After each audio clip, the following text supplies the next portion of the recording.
Si una lo piensa, la mayor parte del correo que llega a casa es ruido, ¿no? Publicidad, catálogos, ofertas que ni pedimos. Casi todo va directo al bote de la basura. Exacto. Pero de vez en cuando llega una carta personal, una que se siente importante. Y esa la abrimos de inmediato. La diferencia, claro, es quién le envía. Ajá. Hoy vamos a analizar 4 cartas muy, muy antiguas, pero con una relevancia que asusta.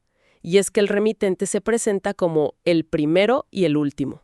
Alguien que, como dice el texto, estuvo muerto y ahora vive para siempre. Es que esa presentación lo cambia todo. Claro, es una forma de decir, desde la primera línea, que lo que viene a continuación no se puede ignorar. Establece una autoridad total. O sea, viene de alguien que venció el único límite que nadie más ha podido vencer. Ir de cadenas, de celdas, de cajas fuertes bajo el agua, pero no pudo escapar de la muerte. Y eso que lo prometió. Le prometió a su esposa que, si era posible, se comunicaría desde el más allá.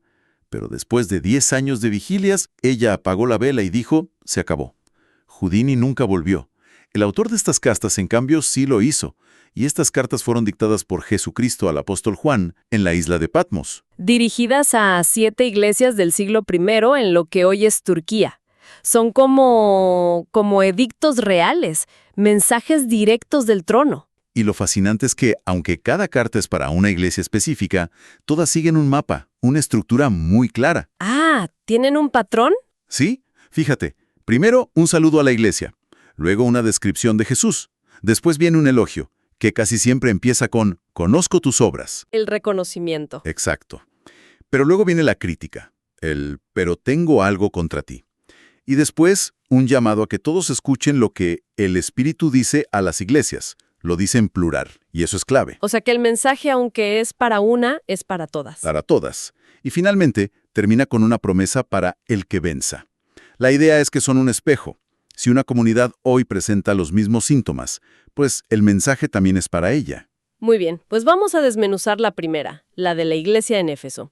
A ver, a primera vista, esta gente parece la comunidad modelo. ¿Totalmente? Son trabajadores, con una doctrina impecable. Jesús los felicita por su perseverancia, por no tolerar a los malvados, hasta por desenmascarar a falsos apóstoles. Y dice que odian las obras de los nicolaítas, igual que él. Y hay que poner eso en contexto. Éfeso era una metrópolis, un centro neurálgico del culto al emperador. Y estaba el templo de Artemisa, ¿no? El gigantesco templo de Artemisa, una de las 7 maravillas del mundo antiguo. Había magia por todas partes. O sea, mantenerse doctrinalmente puros en medio de esa presión era un logro enorme.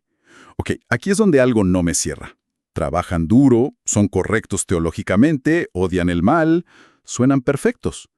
¿Cómo es posible que con todo eso a su favor, la crítica sea tan devastadora como «has abandonado tu primer amor»? Es que parece una contradicción, ¿cierto? Total. Es como construir un motor de auto pieza por pieza perfecto, pero al final olvidarte de ponerle gasolina. Esa es una imagen perfecta. Y ese primer amor es interesante. La lectura más obvia sería el amor a Dios, pero muchos estudiosos sugieren que por el contexto es más probable que se refiera al amor entre los creyentes. ¿Por qué? Por el contraste tan fuerte entre el aborrecimiento que sienten por las obras de los malos y la ausencia de amor. Es posible que, en su celo por la pureza doctrinal, el amor se volviera una baja colateral. Se enfocaron tanto en odiar el pecado que quizás se olvidaron de amar a las personas. Pasaron de ser guardianes de la fe a ser solo guardias. ¡Qué fuerte! Y la advertencia es brutal. Quitaré de su lugar tu candelabro. No es una amenaza de castigo, es una declaración de consecuencias. Una iglesia sin amor deja de ser una luz, pierde su propósito. Básicamente, deja de existir como iglesia. Exacto. Por eso la promesa para el que venza es tan significativa. Les dice, le daré a comer del árbol de la vida. En Éfeso había santuarios paganos con árboles sagrados. La promesa es un regreso al paraíso, a la fuente de vida verdadera, no a la simple actividad religiosa que sin amor está muerta. Increíble. La iglesia que parecía tenerlo todo bien era la que había perdido lo más importante. Y de ahí pasamos a Esmirna, y el cambio de tono es radical. Uf, sí. Esta iglesia no recibe ni una sola crítica, ni una. Es un mensaje de puro aliento en medio de un sufrimiento extremo. Hmm. Y los contrastes aquí son potentísimos. Quien les habla es el que murió y volvió a vivir. La máxima fuente de esperanza para gente que se enfrenta a la muerte. Y les dice, conozco tu tribulación y tu pobreza. Y luego añade, pero eres rico. Les está cambiando la perspectiva por completo. Les redefine la realidad. El mundo los ve como pobres y fracasados. Pero desde la perspectiva del cielo, son inmensamente ricos. Y el sufrimiento era real, muy concreto.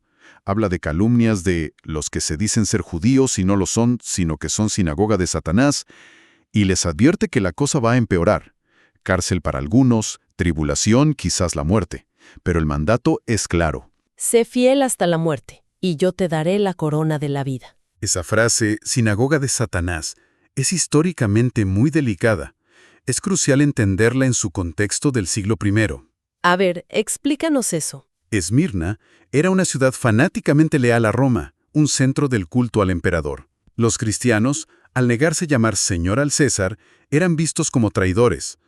En ese ambiente, algunas comunidades judías, para protegerse y diferenciarse de este nuevo movimiento mesiánico, Que Roma veía como problemático. exacto, denunciaban a los cristianos ante las autoridades. El texto refleja el dolor y el sentimiento de traición de esos cristianos, que además, muchos de ellos eran judíos también. ¿Y qué peligroso ha sido sacar esa frase de contexto a lo largo de la historia? Trágicamente. Siglos después, regímenes supuestamente cristianos la usaron para justificar el antisemitismo. Y todavía hoy la usan grupos de odio. Es un ejemplo perfecto de por qué entender la historia no es un ejercicio académico, es una responsabilidad ética. Me recuerda una historia que leí sobre un adolescente con leucemia, Douglas Maureira. Estaba en una depresión terrible. Alguien le envió flores y la florista, Laura Bradley, se enteró de su situación. Ajá. Le escribió una nota a mano que decía, yo tuve leucemia a los 7 años, ahora tengo 22. Buena suerte. Esa nota, de alguien que había pasado por lo mismo y había vencido, le cambió la perspectiva por completo. El ánimo es mucho más poderoso cuando viene de alguien que ya ganó esa batalla. Es la conexión perfecta. Y la promesa final es esa misma idea pero a nivel cósmico, la corona de la vida. En esa cultura las coronas no eran solo para reyes, se daban a los atletas victoriosos, y la misma ciudad de Esmirna era conocida como la corona de Asia. O sea, que era una imagen muy poderosa para ellos. Muchísimo. Jesús les está diciendo, su fidelidad en el sufrimiento es la verdadera victoria. Y recibirán la corona que importa, la vida eterna. El que venza, dice, no sufrirá daño de la segunda muerte. Es impresionante. La iglesia que no tenía nada según el mundo, lo tenía todo para Dios. Ahora, ¿qué pasa cuando la amenaza no viene de afuera, sino que se empieza a colar por la puerta? Me parece que ese es el dilema de Pérgamo. Totalmente. Pérgamo es un caso complejo. Por un lado, reciben un elogio tremendo. Jesús les dice, yo sé dónde moras, donde está el trono de Satanás. Uf, qué frase. Y a pesar de vivir, básicamente, en el centro de operaciones del enemigo, se mantuvieron firmes. Incluso cuando martirizaron a uno de los suyos, un tal Antipas. Esa frase, el trono de Satanás, suena casi mitológica. ¿Qué podían estar viendo ellos para pensar, sí, aquí es donde vive Satanás? Bueno, hay varias teorías. Pudo ser el gigantesco altar de Zeus, que dominaba la ciudad, o el templo de Asclepio, el dios de la sanación, cuyo símbolo era una serpiente. Una serpiente, claro. Pero la opción más probable, por el contexto político, era el templo dedicado a César Augusto. Pérgamo era el centro administrativo del culto al emperador para toda la provincia.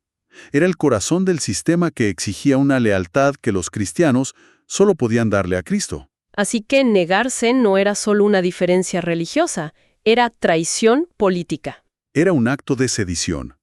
Ese nivel de poder opresivo se sentía como la estructura misma de Satanás. Fueron valientes contra esa presión externa, pero el problema, como suele pasar, estaba adentro. La crítica es que toleraban a los que seguían la doctrina de Balaam. Esa historia es del Antiguo Testamento, ¿verdad? Sí, Balaam fue un profeta al que contrataron para maldecir a Israel. Como Dios no se lo permitió, ideó un plan B. ¿Cuál fue? En lugar de atacar desde fuera, los corrompió desde dentro.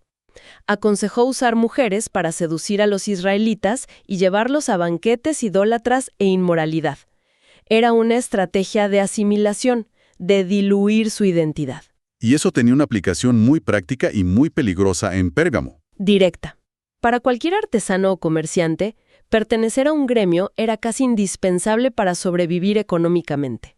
Pero los gremios tenían sus dioses patrones, y sus reuniones incluían banquetes con carne sacrificada a esos ídolos. La doctrina de Balaam era, entonces, una teología del compromiso. Exacto. Era el pastor o maestro que decía, no pasa nada, podemos participar un poquito. Dios entiende que tenemos que sobrevivir. Era una justificación para rendirse a la presión cultural. Entonces, para los que se resisten a esa tentación, ¿cuál es la recompensa? Las promesas que se les hacen son muy curiosas. Son fascinantes. Primero, maná escondido. En contraste total con la comida contaminada de los ídolos, se les ofrece el verdadero sustento celestial. Y segundo, una piedrecita blanca con un nombre nuevo escrito en ella. ¿Y eso qué significa? Pues mira, esto podría tener varios significados, pero el más potente se relaciona con los juicios antiguos. Los jurados usaban piedras negras para condenar y blancas para absolver. Para una comunidad que vio a su amigo Antipas ser condenado a muerte, la promesa es increíble. ¡Wow! El mundo puede declararlos culpables, pero el juez supremo les dará una piedra blanca. Su veredicto es inocente. ¡Qué imagen tan poderosa!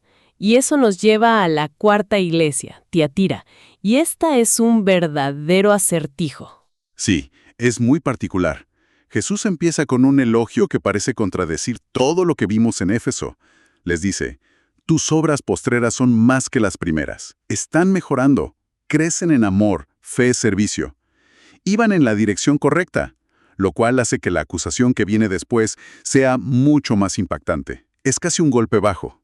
Totalmente. Jesús les dice, pero tengo contra ti que toleras a esa mujer Jezabel que se dice profetiza. El nombre, claro, evoca a la reina del Antiguo Testamento que promovió la idolatría y la corrupción en Israel a nivel estatal. Esta Jezabel de Tiatira, quienquiera que fuese, hacía lo mismo. Enseñaba que estaba bien cometer inmoralidad y participar en los banquetes de los ídolos. De nuevo, parece que la motivación es la presión económica, igual que en Pérgamo. Exactamente, pero quizás de forma más aguda. Tiatira era famosa por sus poderosos gremios comerciales, tintoreros, alfareros, herreros. Era casi imposible tener un negocio sin pertenecer a uno. ¿Y esta Jezabel qué enseñaba exactamente? Probablemente enseñaba una versión liberadora y sofisticada del Evangelio.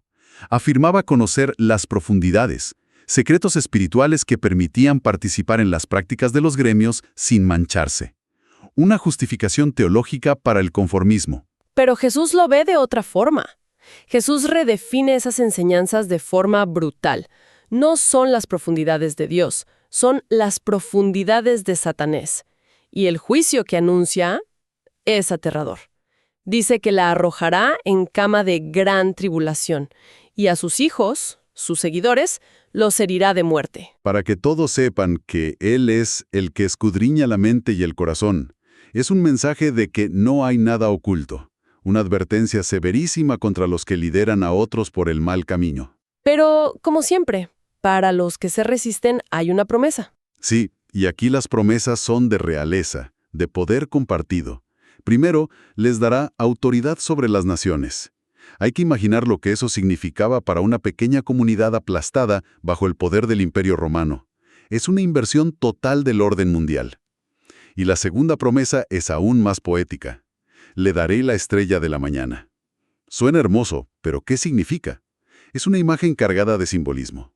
En el mundo antiguo, la estrella de la mañana, el planeta Venus, era un símbolo de victoria y soberanía.